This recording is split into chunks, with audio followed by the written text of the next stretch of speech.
XFM Express Balita. Express Balita.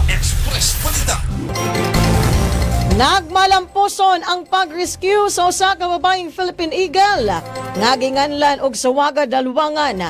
Human kini nakitaan sa mga residente nga Luya ug Samaron duol sa Sawaga River sa barangay Dalwangan ning syudad sa Malaybalay.